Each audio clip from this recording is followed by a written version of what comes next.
Ya, selamat datang di channel infrastrukturku, di mana di channel ini aku bakal bahas berbagai macam hal tentang bangunan dan segala macam hal yang berhubungan dengan infrastruktur. Untuk channel ini, targetnya ini adalah orang awam. Ya, supaya mereka itu nggak buta-buta amat tentang hal bangunan ataupun infrastruktur yang ada di Indonesia. Dan target utamanya itu bukan orang-orang yang sudah ahli di bidang bangunan ataupun infrastruktur.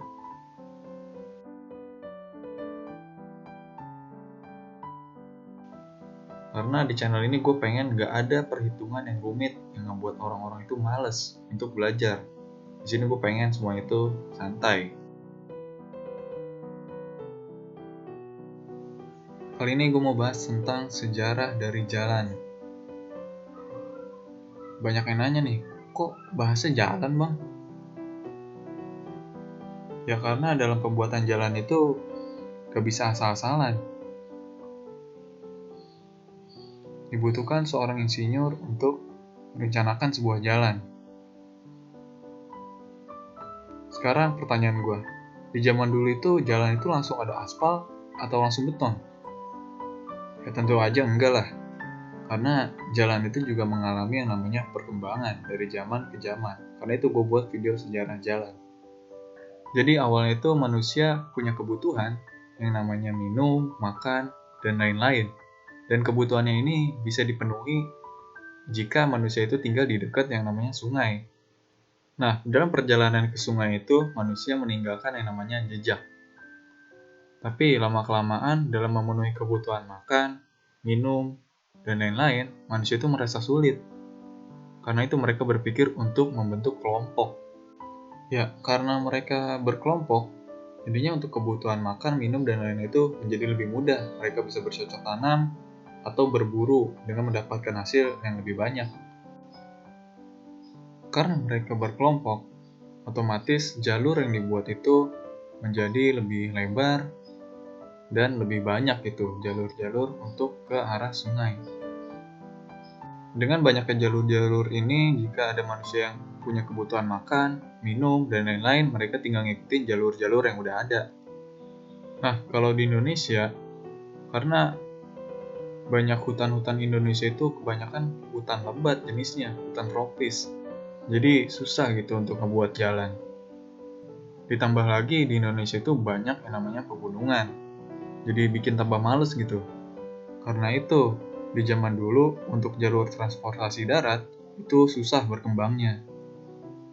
Bahkan kerajaan-kerajaan di Indonesia pada zaman dulu itu lebih mengedepankan namanya transportasi jalur laut. Belum lagi karena cuaca di Indonesia itu yang suka hujan. Jadi jalan setapak itu kalau kena hujan pasti becek dan jadi susah dilewatin. Nah, pada tahun 1808 di mana Indonesia itu dijajah oleh Belanda, dan ada orang yang namanya ini Daendels yang ditugaskan untuk membuat jalan. Dan jalannya itu dibuat dari Anyer sampai Panarukan yang punya jarak itu kurang lebih 1000 km. Di mana yang ngerjain itu adalah orang-orang Indonesia yang suruh kerja paksa. Di mana jalannya itu udah dilapisi oleh pasir dan ditimpa oleh kerikil-kerikil di atasnya dan batu-batu besar.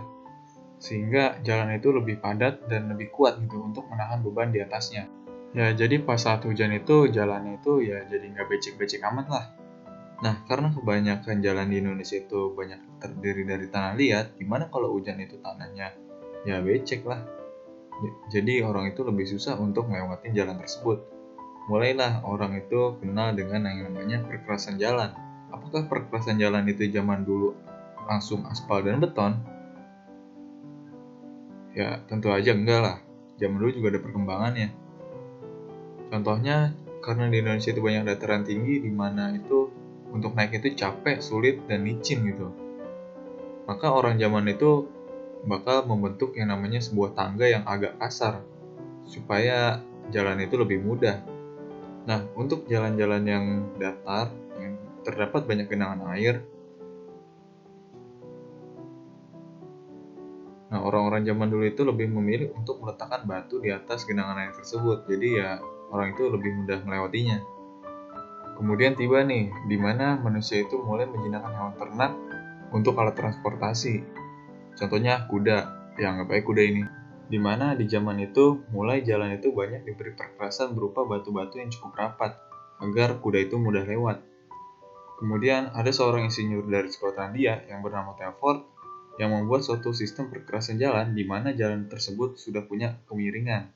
Yang fungsinya itu, contohnya saat hujan, nah air itu bisa mengalir langsung ke irigasi, atau selokan lah nama gampangnya. Untuk struktur perkerasan Telford yaitu adalah tanah dasar yang diberikan pasir di atasnya, lalu diberikan batu yang cukup besar sebagai penahan dan pembatas, dan untuk bagian tengahnya itu diberikan batu pecah yang diletakkan berdiri oleh tangan satu-satu. Nah, kenapa berdiri? Karena jika diletakkan berdiri itu bisa menahan beban lebih kuat dibandingkan yang tiduran gitu. Kemudian untuk bagian atasnya itu diletakkan kerikil-kerikil atau batu yang lebih kecil agar mengisi celah-celah batu tersebut. Di mana fungsinya tersebut adalah untuk sistem pengunci agar lebih rapat dan padat. Untuk finishingnya itu langsung diberikan beban dengan cara digilas supaya rata. Kadang juga diberikan air nih. Tujuannya agar kerikil-kerikil itu atau batu-batu yang lebih kecil bisa masuk ke celah-celah batu lebih maksimal. Nah, di tahun berikutnya ada insinyur dari Skotlandia bernama Macadam yang punya perkerasan jalan ini lebih simpel atau lebih cepat dalam hal pengerjaannya dibandingkan Telford. Di mana ada dua jenis perkerasan yang dipengaruhi oleh ada tidaknya tanah lempung sebagai tanah dasar. Mungkin lo bertanya-tanya, apa sih itu tanah lempung? Jadi tanah lempung itu adalah tanah yang punya ukuran partikel paling kecil. Contohnya ya tanah liat. Untuk sistem perkerasan tanah dasar yang tidak terdapat lempung, tanah dasar ini bisa langsung diberikan kerikil gitu di atasnya. Diberikan kerikil dengan ukuran sebesar 3-5 cm. Jika tanah tersebut terdapat tanah lempung, maka di atasnya itu perlu diberi lapisan sirtu, baru di atas lagi bisa diberikan kerikil.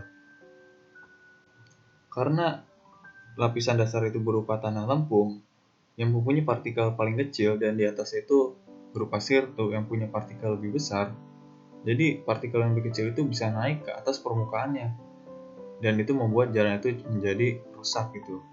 Maka perlu ditambahkan filler agar tanah lempung tersebut tidak naik ke permukaan. Oke, segitu aja untuk video tentang sejarah jalan.